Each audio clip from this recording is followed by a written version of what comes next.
और बहादुर भी थे। नोबिता, क्या हुआ? हाँ? नोबिता के परिवार के पूर्वज किस तरह के थे? हमारे पूर्वज, ये तुम्हारा होमवर्क है।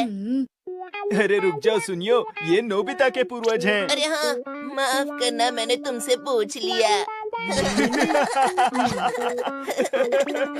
अरे हाँ, हमारे घर पर हमारे पूर्वजों के हथियार भी हैं। प्लीज बताओ ना डैड।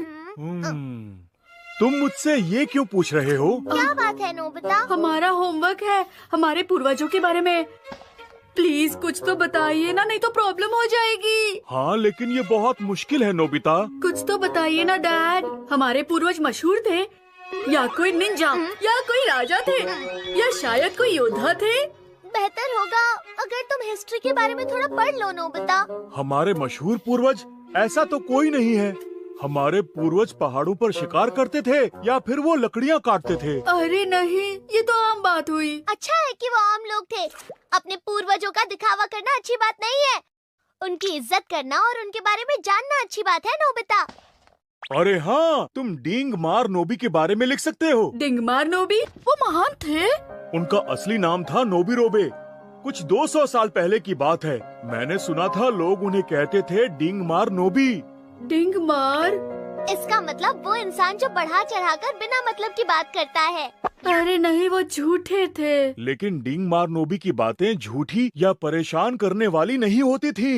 उनकी बातें मजाकिया और किसी सपने जैसी होती थीं, इसीलिए लोग दूर दूर से उन्हें सुनने आते थे। वाओ! वो बहुत ही अच्छे पूर्वज थे नोबिता। हाँ! और बताइए वो कैसे डिंगे मारते थे? लेकिन दुख की बात यह है कि मुझे नहीं पता। अरे नहीं, ऐसा मत कीजिए और बताइए ना। जब सुनी नहीं तो बताऊंगा कैसे? कम से कम आपको उनकी एक तो डिंग बताई होगी। Please please. कहा ना, मैं नहीं जानता। मतलब मेरे पूर्वज डिंगे मारते थे। अब मैं होमवर्क कैसे करूँगा? मुझे मेरे पूर्वजों के बारे में कुछ तो लिखना होगा। चलो उन्हीं से पूछते हैं। अरे हाँ, टाइम मशीन। अब पता चलेगा कि मेरे पूर्वज कैसे डिंगे मारते मैं थे। भी जानना चाहता हूँ।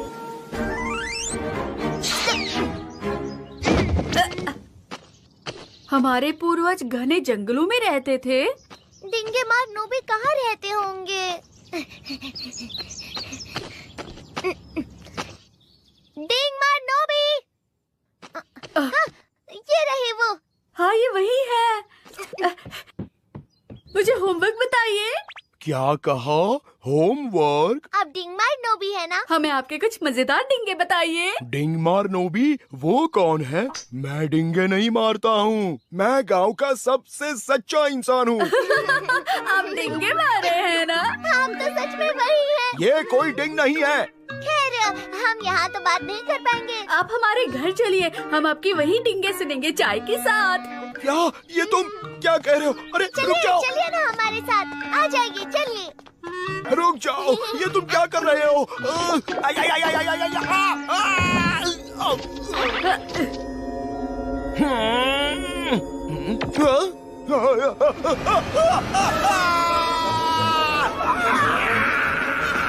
क्या चाहते हो मुझसे?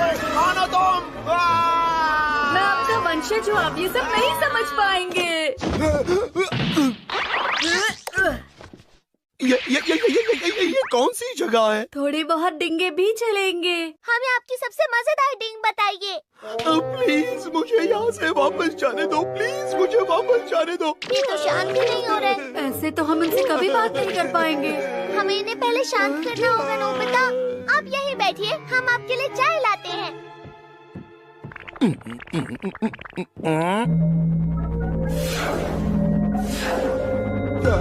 ये सब चीजें मैंने कभी नहीं देखी है। मुझे यहाँ से भागना होगा।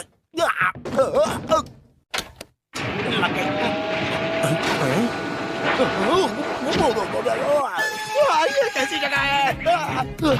ये घर कितना डरावना है। हम आपके लिए चाय ही बना रहे हैं।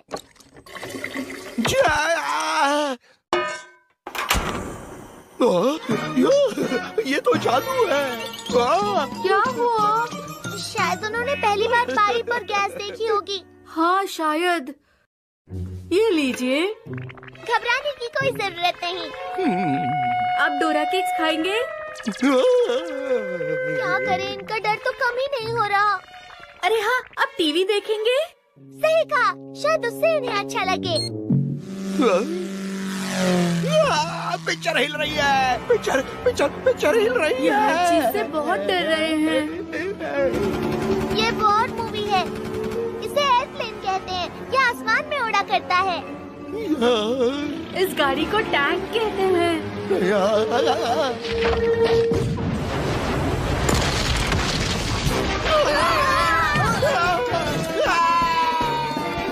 बहुत जोर से लग गई। वो तो बाहर भाग गए। वो कहाँ गए होंगे? उन्हें ढूंढते हैं। हमें उन्हें ढूंढना होगा। पता नहीं वो कहाँ गए होंगे। लोहे का घोड़ा। इतनी तेज? पहाड़ों पे चलने की वजह से वो तेज भाग पाते हैं। मैं उनका पीछा कैसे करूँगा? पता नहीं, पर कोशिश तो करनी होगी ना। लोहे का पहाड़ मेरे पीछे आ रहा रुक जाइए।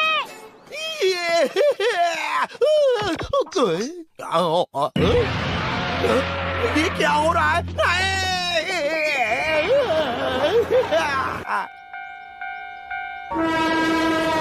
ये क्या हो रहा है?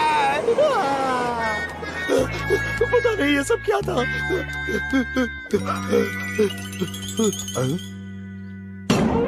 ये देखो, ये हमारे महान पूर्वजों के हथियार हैं। अरे वाह! Samurai sir, samurai sir. क्या कहा? मेरी मदद कीजिए, मुझे पता नहीं है वो क्या रहा है। अरे ये आदमी कौन है? मुझे नहीं पता। मुझे भी नहीं। हाँ, वो देखो। वो रहे वहाँ।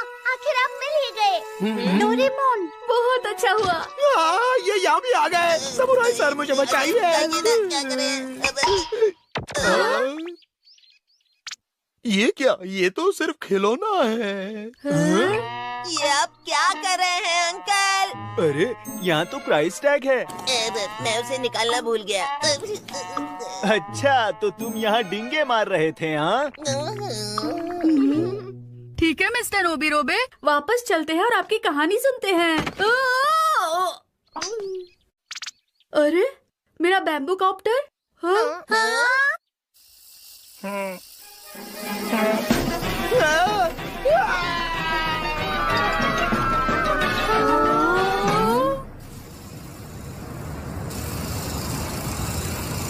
वो कहाँ पर गए होंगे? नोबिता, हमें जल्दी उन्हें ढूंढना होगा। ये ऊंचा है, बहुत ऊंचा। ये तो पहाड़ों से भी ऊंचा है। मुझे उनके लिए बुरा लग रहा है। चलो इन्हें वापस छोड़कर आते हैं। बहुत ऊपर, बहुत ऊपर। माफ कीजिए, हमने आपको परेशान किया। Goodbye. मुझे उनकी बहुत फिक्र हो रही है। वहाँ बहुत अजीब अजीब चीजें थी। लोहे से बने जानवर और पंछी पृथ्वी पर भाग रहे थे और आसमान में ऊपर उड़ रहे थे।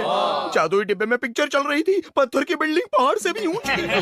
ये क्या मजाक चल रहा है?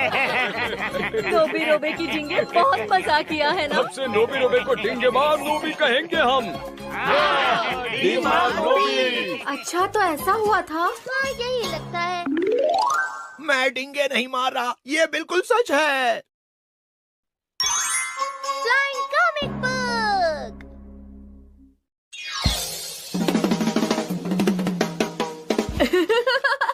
इस तरह कॉमिक पढ़ के मुझे बहुत अच्छा लग रहा है। तुम्हारी खुशी जल्दी खत्म हो जाएगी नोबिता। हाँ?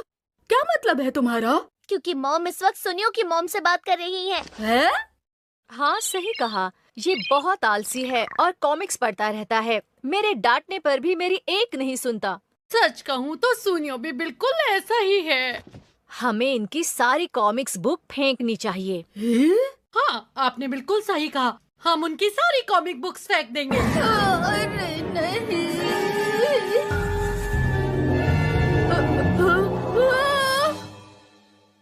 अगर उन्होंने मेरी सारी कॉमिक्स फेंक दी तो मैं क्या करूँगा?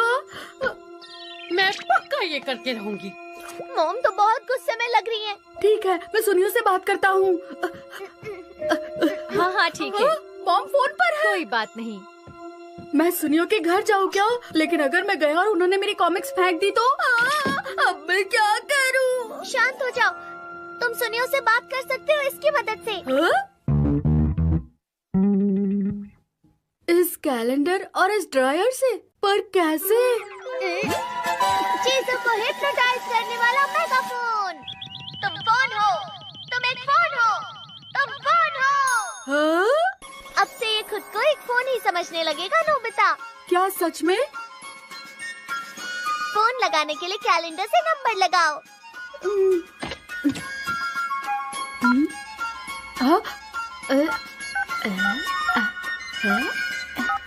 इसमें 0 नहीं है। तो तुम उसे खुद लिख सकते हो। ये लो। 0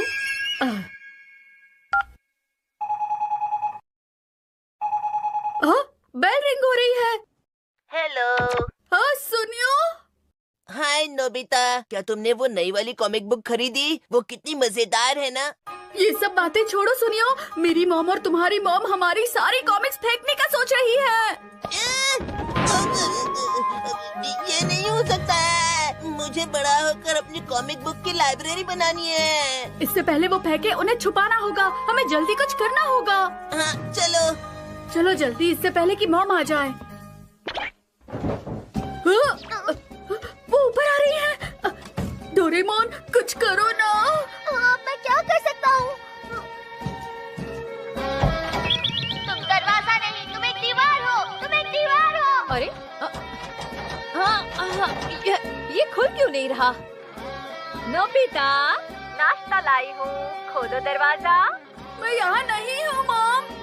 उसे पता लग गया है। वो मुझे बाहर रखना चाहता है, लेकिन वो ऐसा नहीं कर सकता। अब वो क्या करेंगी? मुझे नहीं पता। हाँ, सीडी। तो अब मैं अंदर आ रही हूँ। मैं सारी कॉमिक्स फेंक दूंगी। तैयार हो जाओ नोबिता। डोरेमोन, तुम ऊंची बिल्डिंग हो। तुम ऊंची बिल्डिंग हो। ऊंची बिल्डिंग। 300 मीटर की ऊंचाई चढ़ने में बहुत टाइम लग जाएगा। चलो निकलते हैं यहाँ से। अजीब बात है, मैं कब से ये सीढ़ी चढ़े जा रही हूँ।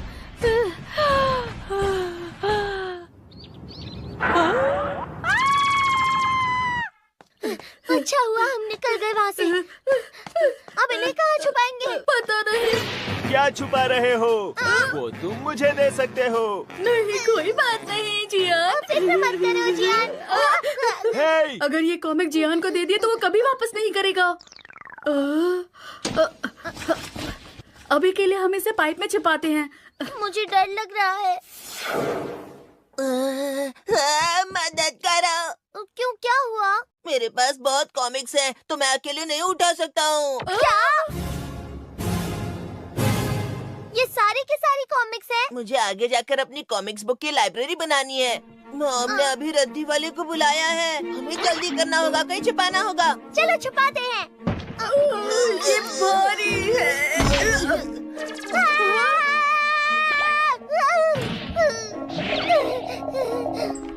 प्लीज अंदर आइए। तुम बलून हो, बलून हो, बलून हो।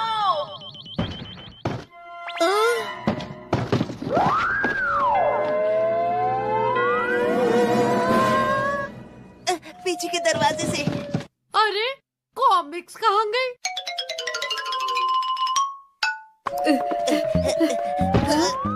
अरे क्या हुआ अब? कभी कभी कुछ चीजों पर से असर खत्म हो जाता है। तुम सच में एक बलून हो। अपने आप पर पूरा यकीन रखो और उड़ो। चलो चले। हाँ, तुम्हें भी? उनकी सारी कॉमिक बुक्स गायब हो गई। हाँ, वो उनके कॉमिक्स कहीं छुपा रहे होंगे। अब हमें उन्हें अच्छी तरह से ढूंढना होगा। हम इन्हें क्ले पाइप में छुपा देंगे। क्योंकि अभी और कोई जगह नहीं है। मुझे नहीं लगता वो जगह ठीक है।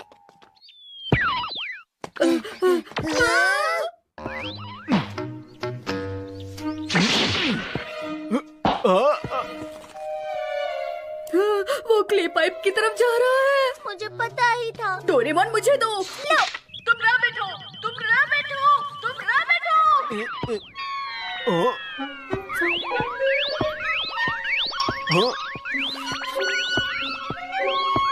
हे रुको, हे! अभी के लिए यहीं पर छुपाते हैं। अब ठीक है। तुमने अपनी कॉमिक्स कहाँ छुपाई है? हमने कुछ भी तो नहीं छुपाया है मॉम। क्ले पाइप में?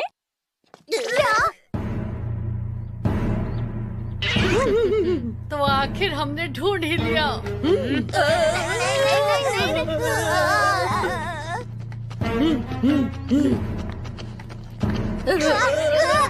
या तो तुम क्ले पाइप नहीं हो, तुम एक कीड़े हो।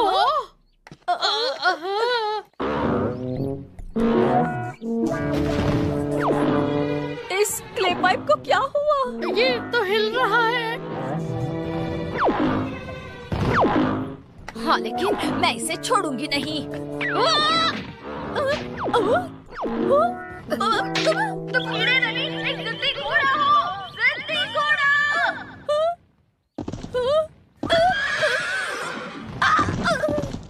मिसेस नोबी, आप ठीक तो है ना? मुझे इस छोटी चीज से डरना नहीं चाहिए।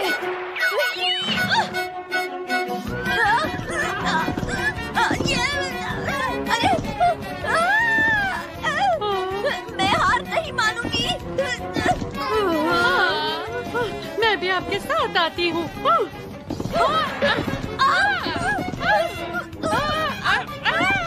मैं भी तुम्हें नहीं छोड़ूंगी। इस तरह मॉम जरूर वो कॉमिक्स फेंक देंगी। मुझे लगता है ये तेज दौड़ रहा है। वैसे मैं आपको बताऊं कि मैं पहले भी अपने गांव में घुड़सवारी कर चुकी हूँ। बस आप कस के पकड़े रहिए। मैं गिर जाऊंगी। ये कैसे हो रहा है? अरे हट जाओ। शांत रहिए। बस आप कस के पकड़े रहिएगा। मैंने कस के पकड़ा है। अब आगे देखिए।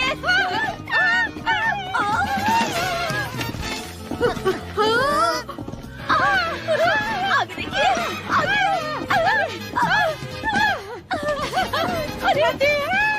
अरे संभल के। कस के पकड़े रहिएगा। आप भी।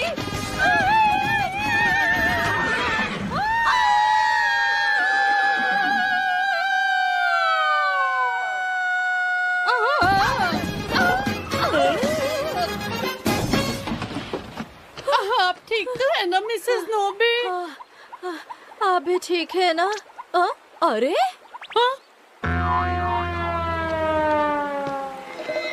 ये रही कॉमिक्स। चलिए अपना काम पूरा करें। सब खत्म हो गया। ठीक है तो फिर अब तुम पंछी हो, पंछी हो, पंछी हो।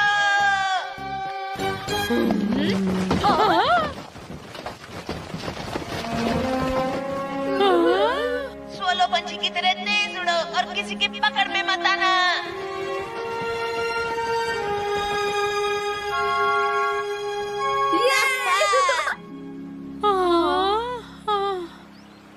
कॉमिक बुक्स तुम्हारे लिए इतनी जरूरी हैं? मॉम प्लीज, मैं अच्छे से पढ़ाई करूंगा। प्लीज आप कॉमिक्स मत फेंकना। मैं आपकी मदद करूंगा और अच्छे से होमवर्क करूंगा। हाँ, अगर तुम सच कह रहे हो तो फिर कोई परेशानी ही नहीं। सुनियो, बच गए। वैसे कॉमिक्स वापस कब आएंगे Doraemon?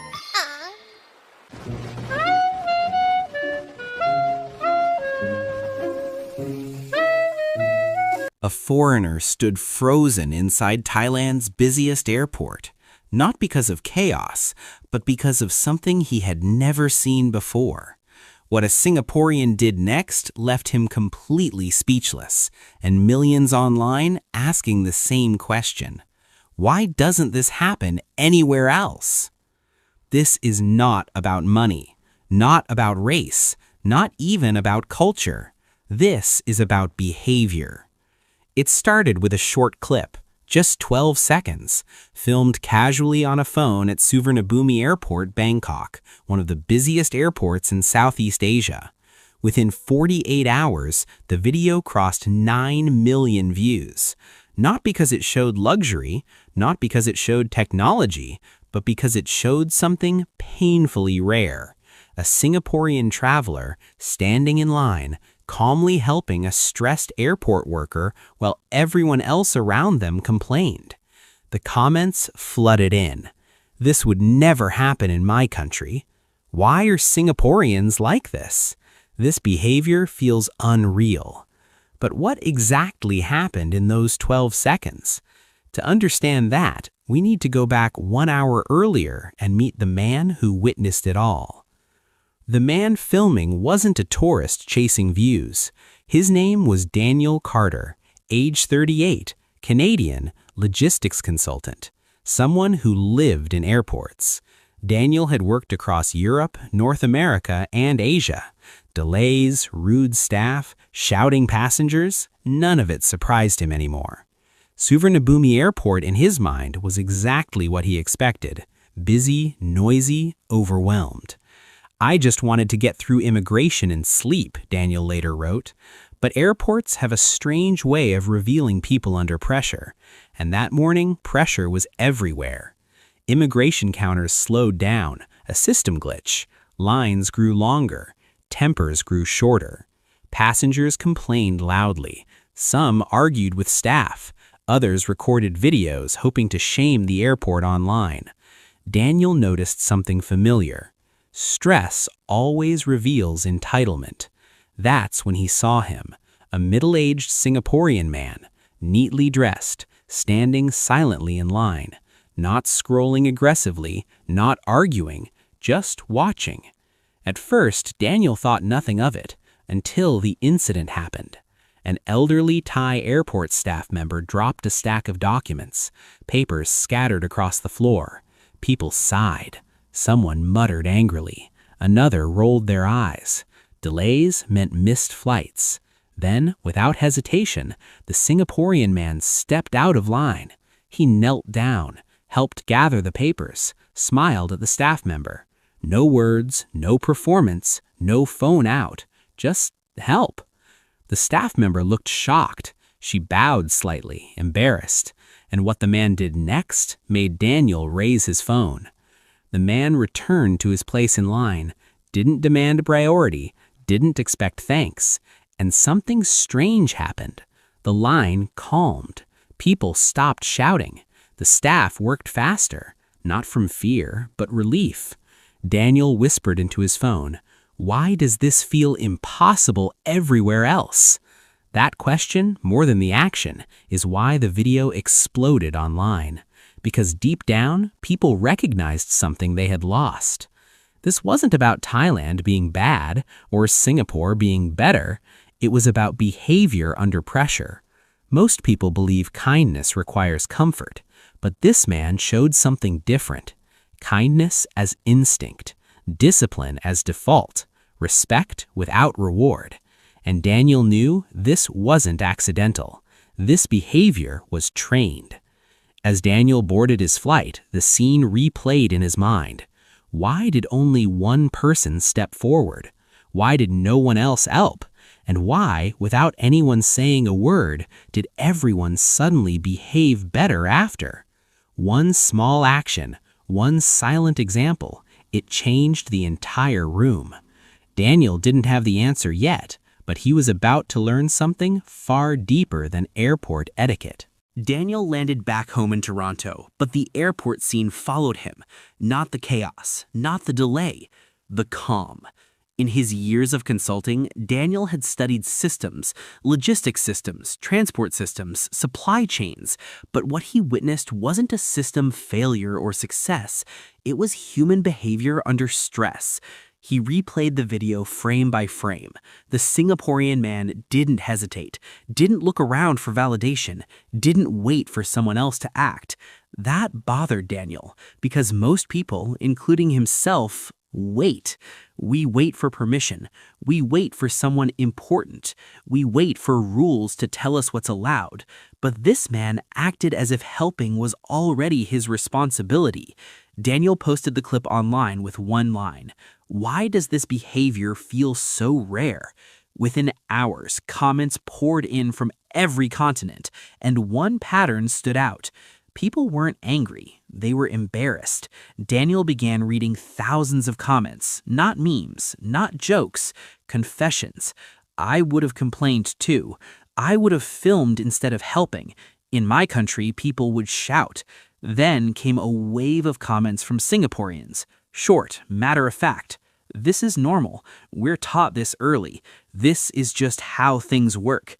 That's when the internet did what it always does. It turned curiosity into controversy. Headlines appeared.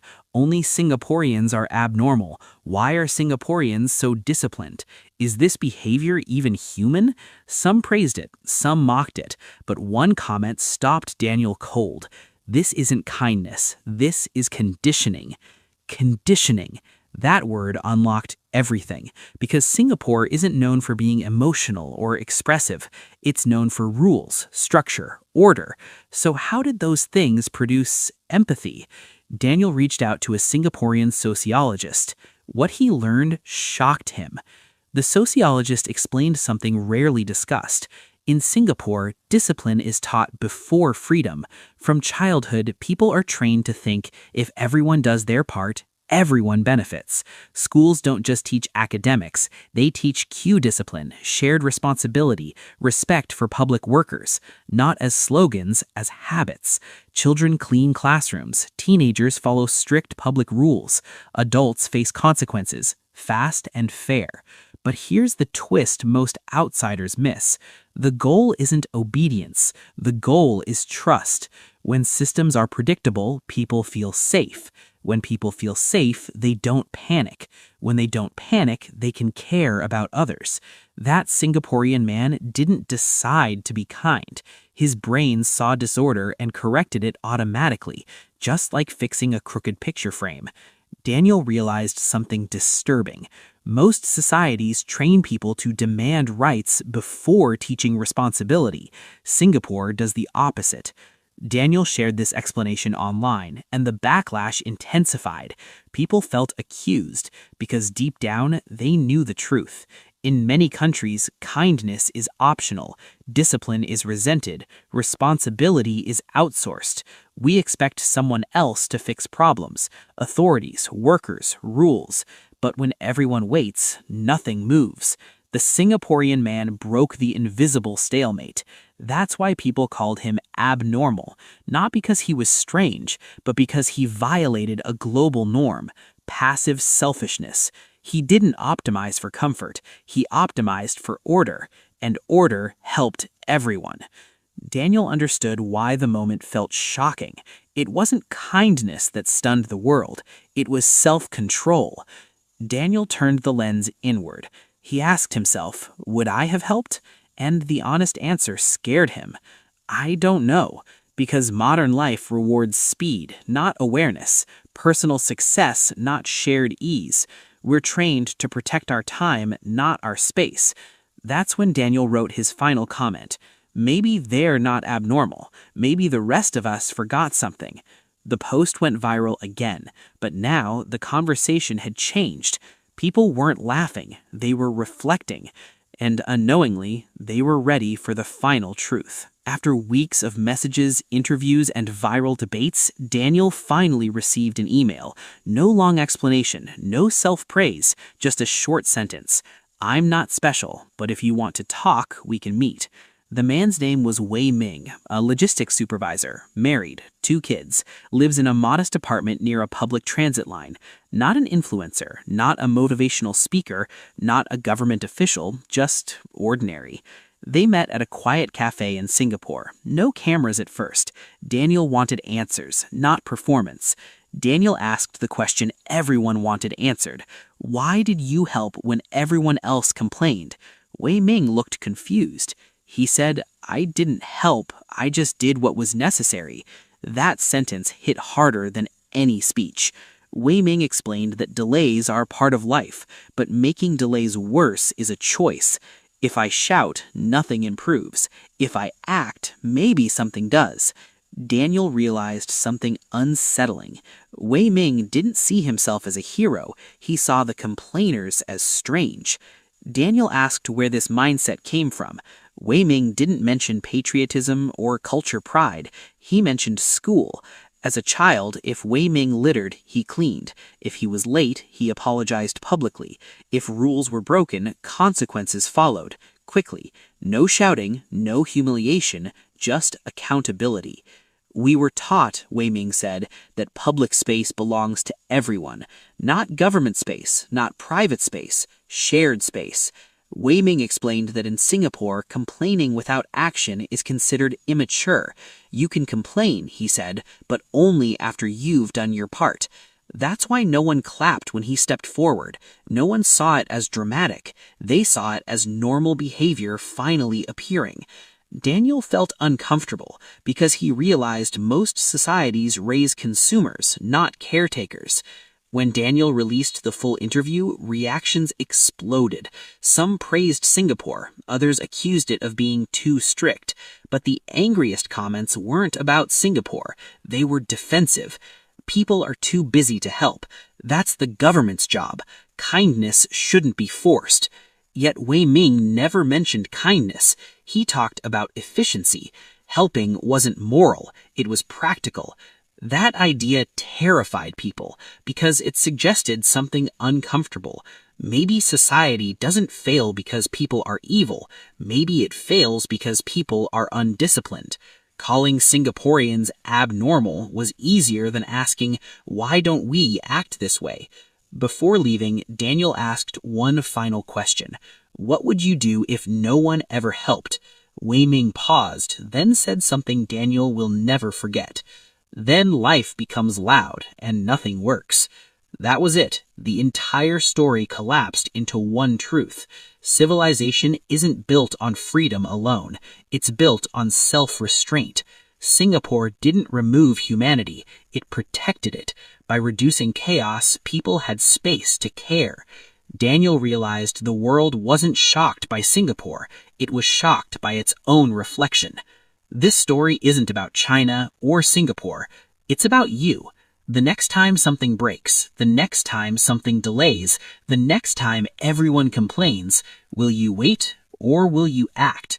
Because maybe abnormal isn't the person who steps forward. Maybe it's the world that stopped doing so. If this story made you uncomfortable, that's good. If it made you think, even better. Comment where you're watching from and what you would have done. Like if systems shape behavior more than culture.